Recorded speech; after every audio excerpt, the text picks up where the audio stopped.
हरे कृष्णा। आज की कथा में आप सभी भक्तों का हार्दिक स्वागत है। भगवान श्री कृष्ण और श्रीमती राधा रानी की कृपा सदैव आप और आपके समस्त परिवार पर बनी रहे।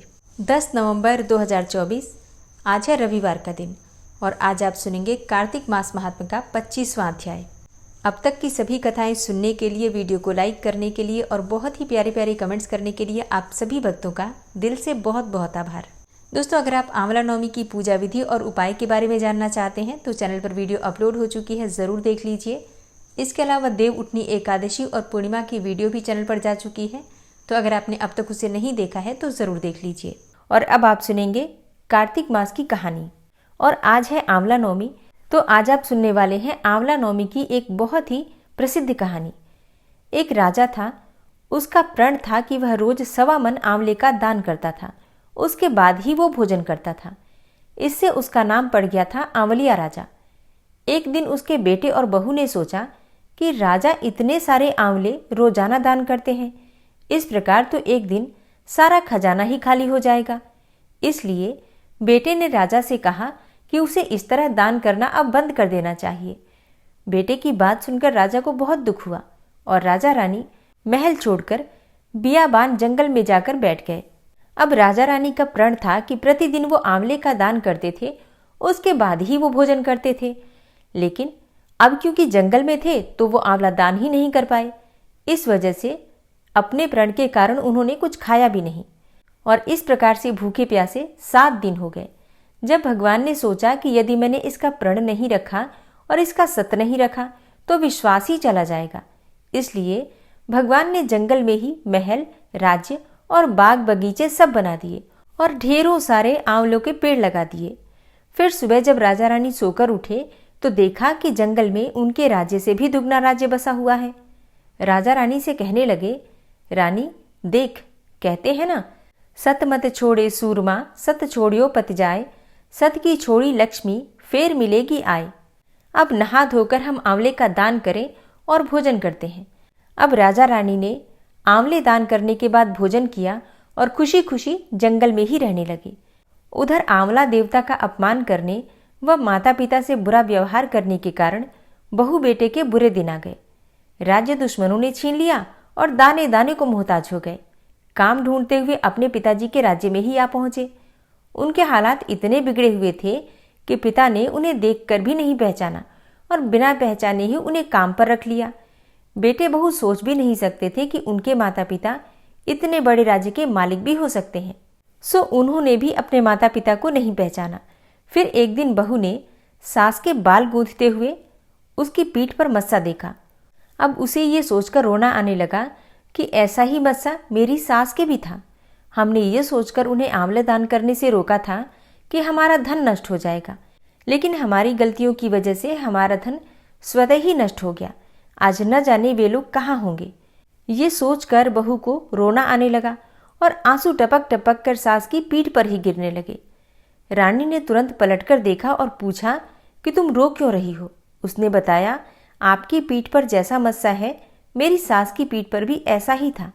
हमने उन्हें आंवले दान करने से मना कर दिया था, इसलिए वे लोग घर छोड़कर कहीं चले गए। तब रानी ने उन्हें पहचान लिया और सारा हाल पूछा और अपना हाल भी बताया। अपने बेटे बहू को समझाया कि दान करने से धन कम नहीं होता बल्कि बढ़ता है। बेटे बहू भी अब सुख से राजा रानी के साथ ही रहने लगे। हे भगवान, जैसा तुमने राजा रानी का सत रखा वैसा ही सबका रखना। कहानी कहने वाले, सुनने वाले और हुंकारा भरने वाले सब पर अपनी कृपा बनाए रखना। आंवला को वेद पुराणों में अत्यंत उपयोगी और पूजनीय कहा गया है। आंवला का संबंध कनकधारा स्तोत्र से भी है। इसके बारे में एक पौराणिक कथा है जो कि जगत गुरु शंकराचार्य जी की है। एक कथा के अनुसार एक बार जगत गुरु आदि शंकराचार्य भिक्षा मांगने एक कुटिया के सामने रुके। वहां एक बुढ़िया औरत रहती थी जो कि अत्यंत गरीब और दयनीय स्थिति में थी। शंकराचार्य की आवाज सुनकर वो बूढ़ी औरत बाहर आई। उसके हाथ में एक सूखा आंवला था। वो बोली, महात्मन, मेरे पास इस सूखे आंवले के सिवाय कुछ भी नहीं है जो आपको भिक्षा में दे सकूं। शंकराचार्य को उसकी स्थिति पर दया आ गई और उन्होंने उसी समय उसकी मदद करने का प्रण लिया। उन्होंने अपनी आंखें बंद की और मंत्र रूपी 22 श्लोक बोले और ये 22 श्लोक ही कनकधारा स्तोत्र के श्लोक थे। माँ लक्ष्मी ने दिव्य दर्शन दिए। उससे प्रसन्न होकर माँ लक्ष्मी ने उन्हें दिव्य दर्शन दिए और कहा कि शंकराचार्य, इस औरत ने अपने पूर्व जन्म में कोई भी वस्तु दान नहीं की है। ये अत्यंत कंजूस थी और मजबूरीवश कभी किसी को कुछ देना ही पड़ जाए तो ये बुरे मन से दान करती थी। इसलिए इस जन्म में इसकी ये हालत हुई है। ये अपने कर्मों का फल भोग रही है, इसलिए मैं इसकी कोई सहायता नहीं कर सकती। शंकराचार्य ने देवी लक्ष्मी की बात सुनकर कहा कि हे महालक्ष्मी, इसने पूर्व जन्म में अवश्य ही दान धर्म नहीं किया है, लेकिन इस जन्म में इसने पूर्ण श्रद्धा से मुझे यह सूखा आंवला भेंट किया है। इसके घर में कुछ भी नहीं होते हुए भी इसने ये मुझे सौंप दिया। इस समय इसके पास यही सबसे बड़ी पूंजी है। क्या इतना भेंट करना पर्याप्त नहीं है? शंकराचार्य की इस बात से देवी लक्ष्मी प्रसन्न हुई और उसी समय उन्होंने गरीब महिला की कुटिया में स्वर्ण के आंवलों की वर्षा कर दी। और इसलिए ऐसा कहा जाता है कि अगर कनकधारा स्तोत्र का पाठ किया जाए, आंवले को सामने रखकर, मतलब आंवला माँ लक्ष्मी को श्री हरि विष्णु को अर्पित कीजिए भोग में एक पात्र में रखकर, और वहीं बैठकर दीप जलाकर कनकधारा स्तोत्र का पाठ कीजिए। इसके बाद जब आपका पाठ पूर्ण हो जाता है, जो भी आपने पाठ किया माँ लक्ष्मी को अर्पित कर दीजिए। उसका पुण्य फल आपको प्राप्त हो, इसके लिए माँ लक्ष्मी से प्रार्थना कीजिए। और फिर वो जो आंवले आपने अर्पित किए हैं माँ लक्ष्मी को, वो आप किसी ब्राह्मण को दान कर दीजिए। और हाँ, जब आप आंवले दान करें तो दक्षिणा स्वरूप कुछ पैसे अवश्य दान कीजिए। इस प्रकार से अगर आप दान करते हैं और कनकधारा स्तोत्र का पाठ करते हैं तो विश्वास कीजिए आपके घर में कभी भी धन का अभाव नहीं हो सकता है। और जो भक्त कनकधारा स्तोत्र का पाठ पढ़ नहीं पाते हैं वो मोबाइल पर भी सुन सकते हैं। वीडियो चैनल पर अपलोड है, आप उसे सुन सकते हैं। ये कहानी अगर आपको पसंद आई हो तो वीडियो को शेयर अवश्य कीजिए। और अब आप सुनेंगे कार्तिक मास महात्म्य का अगला अध्याय, जिसमें आज आप सुनेंगे कार्तिक मास के उद्यापन की विधि। कार्तिक मास के व्रत के उद्यापन में तुलसी के मूल प्रदेश में, अर्थात तुलसी की जड़ में भगवान विष्णु की पूजा की जाती है। कार्तिक मास के शुक्ल पक्ष की पूर्णिमा पर इस व्रत का उद्यापन किया जाता है, भगवान विष्णु की प्रसन्नता के लिए, उनकी कृपा की प्राप्ति के लिए। उद्यापनकर्ता को तुलसी के ऊपर एक सुंदर मंडप बनाना चाहिए जिसमें 4 दरवाजे हों। उस मंडप में सुंदर बंधनवार लगाकर उसे पुष्पमय चंवर से सुशोभित करें। फिर चारों द्वारों पर अलग अलग मिट्टी के 4 द्वारपाल, पुण्यशील, सुशील, जय और विजय की स्थापना करके उन सब का पूजन करें। तुलसी की जड़ के समीप सर्वतोभद्र मंडल बनाएं, जो कि 4 रंगों से युक्त होकर मनोहर प्रतीत होता है। सर्वतोभद्र के ऊपर कलश की स्थापना करें। फिर कलश के ऊपर नारियल रखें। इस तरह से कलश स्थापित करने के बाद लक्ष्मी जी के साथ विराजमान शंख चक्र गदा युक्त भगवान विष्णु की पूजा करें। मंडल में इंद्र आदि लोकपालों का पूजन भी करें। भगवान द्वादशी को शयन से उठे, त्रयोदशी को देवताओं ने उनका दर्शन किया, चतुर्दशी को सबने उनकी पूजा की और पूर्णिमा तिथि पर भगवान विष्णु की कृपा की प्राप्ति के लिए कार्तिक मास के व्रत का उद्यापन किया जाता है। तो कार्तिक मास की शुक्ल पक्ष की चतुर्दशी तिथि को शांत और शुद्ध चित्त होकर भक्तिपूर्वक उपवास करना चाहिए। फिर रात्रि में गीत और वाद्य आदि मांगलिक उत्सवों के साथ जागरण करना चाहिए। जो भगवान के समीप भक्ति सहित गायन करते हैं वो 100 जन्मों की पाप राशि से मुक्त हो जाते हैं। चतुर्दशी तिथि की रात्रि जागरण के पश्चात पूर्णिमा को प्रातःकाल अपनी शक्ति, अपने सामर्थ्य के अनुसार अधिकाधिक ब्राह्मणों को पत्नी के साथ बुलाकर भोजन के लिए आमंत्रित करके उन्हें भोजन कराना चाहिए। इस दिन किया हुआ दान, होम और जप अक्षय फल देने वाला माना गया है। अतः व्रती व्यक्ति खीर आदि मिष्ठान से युक्त ब्राह्मणों को भोजन करवाएं। देवताओं की प्रसन्नता के लिए तिल और खीर की आहुति छोड़ें। ब्राह्मणों को दक्षिणा दें तथा देवगणों सहित भगवान विष्णु और तुलसी का पूजन करें। व्रत का उपदेश करने वाले आचार्य का पूजन करके उन्हें वस्त्र अलंकार भेंट में दें। फिर अंत में ब्राह्मणों से प्रार्थना करें कि हे विप्रो, आप सबकी कृपा से देवेश्वर भगवान विष्णु मुझ पर सदा प्रसन्न रहें। मैंने पूर्व जन्मों में जो भी पाप किए हैं वो व्रत के प्रभाव से नष्ट हो जाएं। भगवान के पूजन से मेरे सकल मनोरथ सफल हों और इस देह का अंत होने पर मैं वैकुंठ धाम को प्राप्त करूं। इस प्रकार क्षमा याचना करते हुए ब्राह्मणों को विदा कर दें। तत्पश्चात भक्त पुरुषों व परिवार के साथ बैठकर स्वयं भोजन करें। जो मनुष्य इस प्रकार से कार्तिक मास के उत्तम व्रत का पालन करता है वो निष्पाप और मुक्त होकर भगवान विष्णु की समीपता को प्राप्त कर लेता है। जो भक्त पुरुष कार्तिक व्रत के इन नियमों का प्रचार करता है उसके भी समस्त पापों का क्षय हो जाता है। जो भक्त कार्तिक मास का व्रत करते हैं या कार्तिक मास में कोई भी नियम लेते हैं, उन्हें कार्तिक मास की पूर्णिमा तिथि पर विधि विधान से, सच्चे मन से, श्रद्धा भाव से अपना व्रत, अपना नियम भगवान विष्णु को समर्पित करके व्रत का और नियम का उद्यापन जरूर करना चाहिए, क्योंकि व्रत का उद्यापन करने से ही व्रत की पूर्णता प्राप्त होती है। इसके लिए पूर्णिमा तिथि पर भगवान श्री हरि विष्णु और तुलसी माता की विधि विधान से पूजा करनी चाहिए। और जिन वस्तुओं का त्याग आपने पूरे कार्तिक मास में कर रखा है या फिर चातुर्मास में अगर आपने कोई वस्तु त्याग कर रखी है, तो उन सभी चीजों का दान हम करते हैं पूर्णिमा तिथि के दिन। और फिर ब्राह्मण और ब्राह्मणी को घर बुलाकर भोजन कराकर और उसके बाद दान दक्षिणा देकर हम अपने व्रत का उद्यापन करते हैं, व्रत का समापन करते हैं। और कार्तिक मास का उद्यापन आपको कब करना चाहिए, किस प्रकार से करना चाहिए, भोजन आप कब करेंगे, ये सारी जानकारी आपको आने वाली वीडियो में मिलेगी। ओम विश्वं विष्णुर्वषट्कारो भूतभव्य भवत्प्रभु भूतकृत भूतभृद्भावो भूतात्मा भूतवाहन भूतात्मा परमात्मा च मुक्तानां परमागति अव्ययः पुरुषः साक्षी क्षेत्रज्ञो अक्षर एव च योगो योगविदां नेता प्रधानपुरुषेश्वरः नारसिंहवपुः श्रीमान् केशवः पुरुषोत्तमः सर्वः शर्वः शिवस्थाणुर्भूतादिर्निधिर्व्ययः सम्भवो भावनो भर्ता प्रभवः प्रभुरीश्वरः स्वयंभू शंभुरादित्यः पुष्कराक्षो महास्वनः अनादिनिधनो धाता विधाता धातुरुत्तमः अप्रमेयो ऋषिकेश पद्मनाभो अमरप्रभु विश्वकर्मा मनुस्त्वष्टा स्थविष्ठः स्थविरो ध्रुवः अग्राह्यः शाश्वतः कृष्णो लोहिताक्षः प्रतर्दनः प्रभूतस्त्रिककुब्धाम पवित्रं मङ्गलं परम् ईशानः प्राणदः प्राणो ज्येष्ठः श्रेष्ठः प्रजापति हिरण्यगर्भो भूगर्भो माधवो मधुसूदनः ईश्वरो विक्रमी धन्वी मेधावी विक्रमः क्रमः अनुत्तमो दुराधर्षः कृतज्ञः कृतिरात्मवान् सुरेशः शरणं शर्म विश्वरेताः प्रजाभवः अह संवत्सरो व्यालः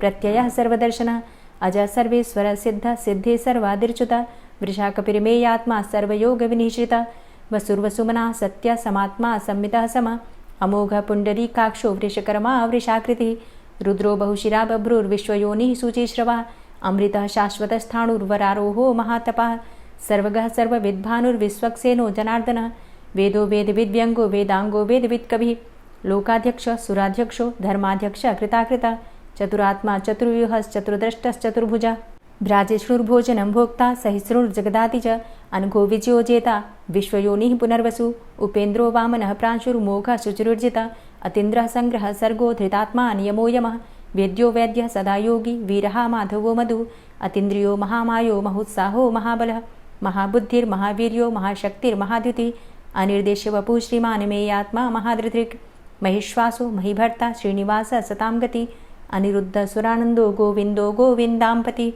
मरीचिर्दमनो हंस सुपर्णो भुजगोत्तम हिरण्यनाभ सुतपा पद्मनाभ प्रजापति अमृत्यु सर्वदिक्सिंह संधाता संधिमानस्थिर अजो दूर्मर्षणः शास्ता विश्रुतात्मा सुरारिहा गुरुर्गुर्तमो धाम सत्य सत्यपराक्रम निमिषो अनिमिषो श्रग्वी वाचस्पतिरुदारधि अग्रणिर्ग्रामणी श्रीमान् न्यायो नेता समीरण सहस्रमूर्धा विश्वात्मा सहस्राक्ष सहस्रपात् आवर्तनो निवृत्तात्मा संवृतः संप्रमर्दन अह संवर्तको वहनिर्निलोधरणीधरः सुप्रसादः प्रसन्नात्मा विश्वदृग् विशुभुग् विभु सत्कर्ता सत्कृतः साधु जहर्नुर्नारायणो नरः असंख्येयो अप्रमेयात्मा विशिष्टशिष्टकृच्छुवि सिद्धार्थ सिद्धसंकल्प सिद्धिदः सिद्धिसाधनः वृषाहि वृषभो विष्णुर्विष्पर्वा वृषोदरः वर्धनो वर्धमानश्च विविक्तः श्रुतिसागरः सुभुजो दूर्धरो वाग्मी महेन्द्रो वसुदो वसु नैकरूपो बृहद्रूप शिपिविष्टः प्रकाशनः ओजस्तेजो द्युतिधरः प्रकाशात्मा प्रतापनः रिद्धस्पष्टाक्षरो मन्त्रश्चन्द्रांशुर्भास्करदुतिः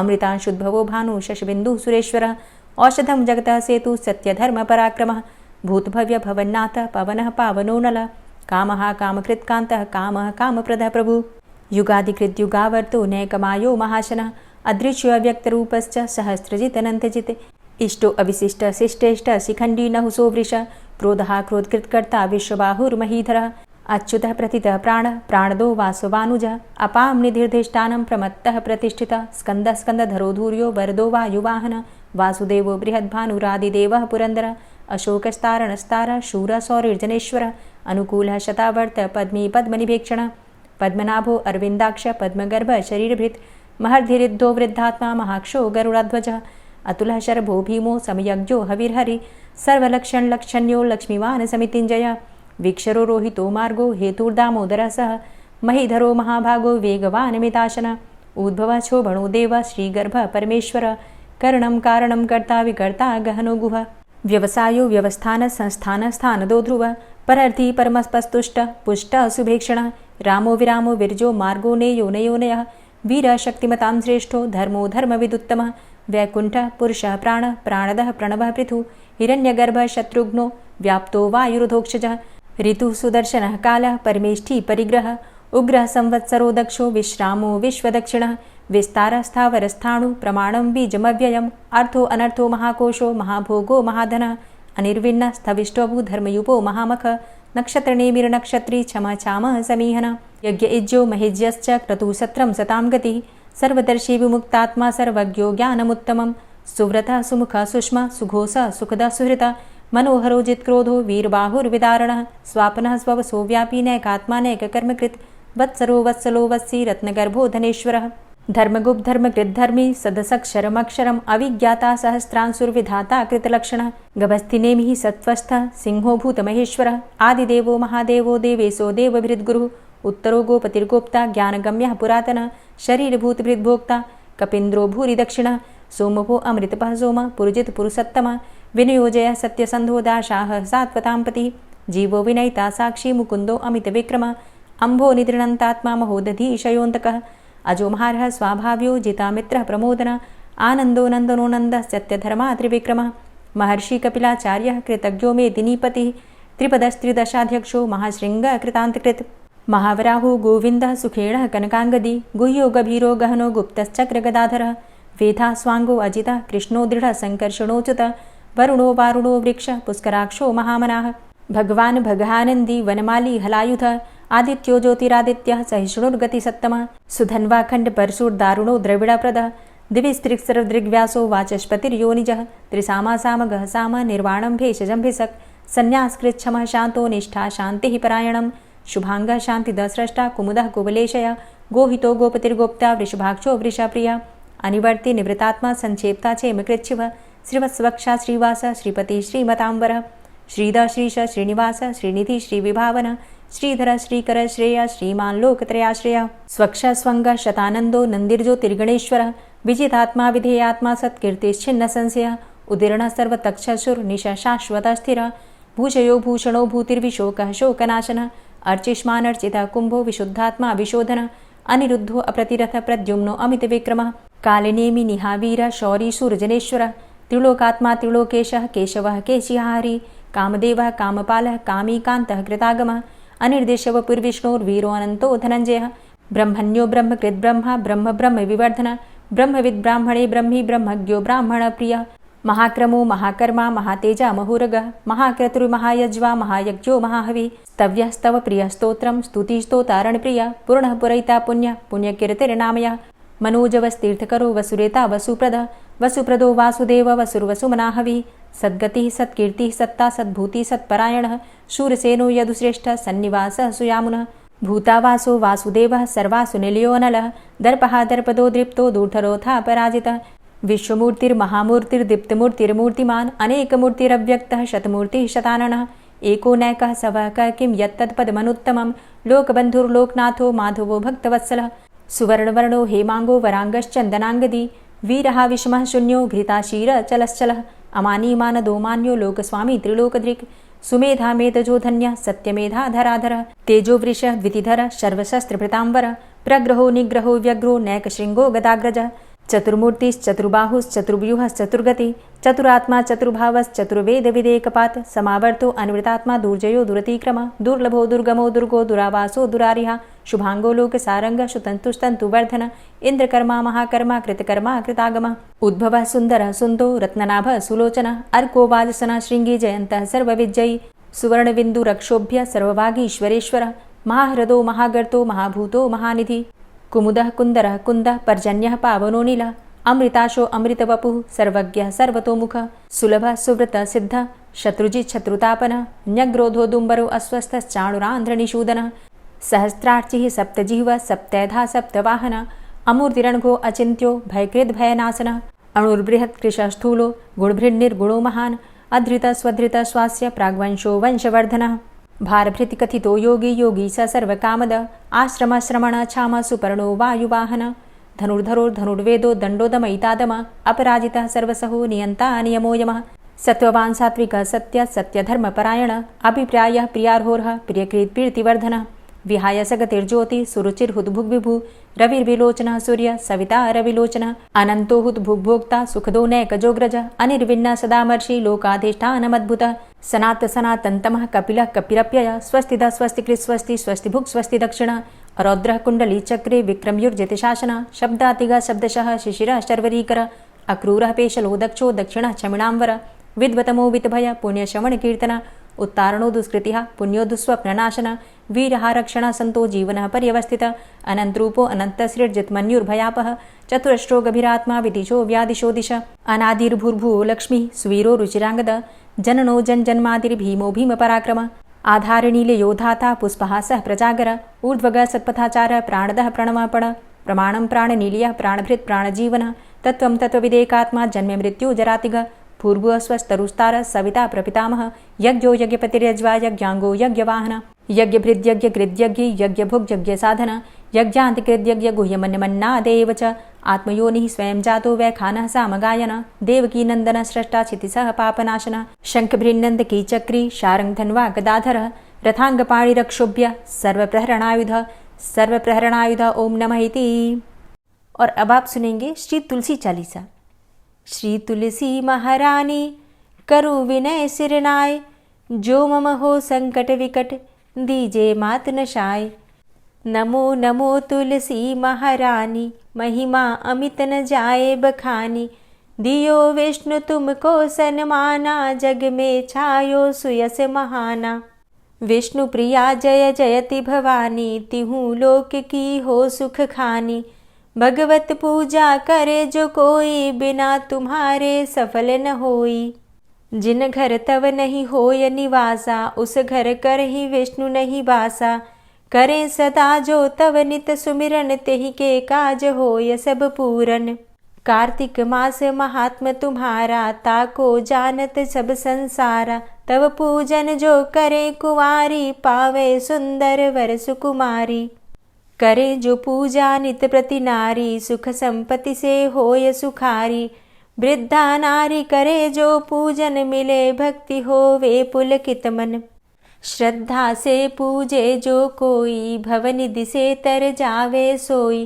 कथा भागवत यज्ञ करावे, तुम बिन नहीं सफलता पावे। छायो तब प्रताप जग भारी, ध्यावत तुम्हीं सकल चित धारी। तुम्ही मात यंत्रन तंत्रन में, सकल काज सिद्धि होवे क्षण में। औषधि रूप आप हो माता, सब जग में तव यश विख्याता। देव ऋषि मुनि और तपधारी, करत सदा तव जय जयकारी। वेद पुराणन तव यश गाया, महिमा अगम पार नहीं पाया। नमो नमो जय जय सुख कारणि, नमो नमो जय दुख निवारणी। नमो नमो सुख संपत्ति देनी, नमो नमो अघ काटन चेनी। नमो नमो भक्तन दुख हरणी, नमो नमो दुष्टन मद छेनी। नमो नमो भव पार उतारणी, नमो नमो परलोक सुधारणी। नमो नमो निज भक्त उबारणी, नमो नमो जन काज सवारणी। नमो नमो जय कुमति नशावनी, नमो नमो सब सुख उपजावनी। जयति जयति जय तुलसी माई, ध्याऊं तुमको शीश नवाई। निज जन जानी मोहि अपनाओ, बिगड़े कारज आप बनाओ। करूं विनय मैं मात तुम्हारी, पूर्ण आशा करहु हमारी। शरण चरण कर जोरी मनाऊं, निश दिन तेरे ही गुण गाऊं। करहु मात अब मो पर दाया, निर्मल होए सकल मम काया। मांगू मातु यही बर दीजे, सकल मनोरथ पूर्ण कीजे। जानू नहीं कछु नेम आचारा, क्षमहु मातु अपराध हमारा। 12 मास करे जो पूजा, तासम जग में और नहीं दूजा। प्रथम ही गंगा जल मंगवावे, फिर सुंदर स्नान करावे। चंदन अक्षत पुष्प चढ़ावे, धूप दीप नैवेद्य लगावे। करें आचमन गंगा जल से, ध्यान करे हृदय निर्मल से। पाठ करे फिर 40 की, स्तुति करे मात तुलसा की। यह विधि पूजा करे हमेशा, ताके तन नहीं रहे कलेशा। करे मास कार्तिक का साधन, सोवे नित पवित्र हुई जाहि। है यह कथा महासुखदाई, पढ़े सुने सो भव तर जाई। यह श्री तुलसी चालीसा, पाठ करे जो कोय। गोविंद सो फल पावही, जो मन इच्छा होय। तुलसी चालीसा संपूर्ण। और अब आप सुनेंगे तुलसी महारानी की आरती। तुलसी महारानी नमो नमो, हरि की पटरानी नमो नमो। तुलसी महारानी नमो नमो, हरि की पटरानी नमो नमो। धन्य तुलसी पूर्ण तप कीनो, धन्य तुलसी पूर्ण तप कीनो। शालिग्राम की बनी पटरानी नमो नमो। तुलसी महारानी नमो नमो, हरि की पटरानी नमो नमो। जाके पत्र मंजरी कोमल, जाके पत्र मंजरी कोमल। श्रीपति कमल चरण लपटानी नमो नमो, हरि की पटरानी नमो नमो। तुलसी महारानी नमो नमो। धूप दीप नैवेद्य आरती, धूप दीप नैवेद्य आरती। पुष्पन की वर्षा बरसानी नमो नमो, हरि की पटरानी नमो नमो। तुलसा महारानी नमो नमो। 56 भोग 36 व्यंजन, 56 भोग 36 व्यंजन। बिन तुलसा हरि एक न मानी नमो नमो। तुलसी महारानी नमो नमो, हरि की पटरानी नमो नमो। सभी सखी मैया तेरो यश गावे, सभी सखी मैया तेरो यश गावे। भक्ति दान दीजे महारानी नमो नमो। तुलसा महारानी नमो नमो, हरि की पटरानी नमो नमो। नमो नमो तुलसा महारानी, नमो नमो तुलसी महारानी। तुलसी महारानी नमो नमो, हरि की पटरानी नमो नमो। तुलसी महारानी नमो नमो, हरि की पटरानी नमो नमो। प्रेम से बोलिए तुलसी मैया की जय। तो दोस्तों, उम्मीद करती हूँ आज की वीडियो आपको ज़रूर पसंद आई होगी। अगर वीडियो पसंद आई हो तो वीडियो को लाइक ज़रूर कीजिए, अगर संभव हो तो वीडियो को शेयर भी कीजिए। और चैनल पर पहली बार आए हैं, अगर अभी तक आपने चैनल को सब्सक्राइब नहीं किया है तो आज की वीडियो अगर आपको अच्छी लगे तो चैनल को सब्सक्राइब करके बेल आइकन को ज़रूर प्रेस कर लीजिए। इससे ये होगा कि इस चैनल पर जो भी नई वीडियो अपलोड होंगी उनकी नोटिफिकेशन आपको सही समय पर प्राप्त होगी। मिलती हूँ मैं आपसे अगली वीडियो में, तब तक के लिए जय श्री राधे।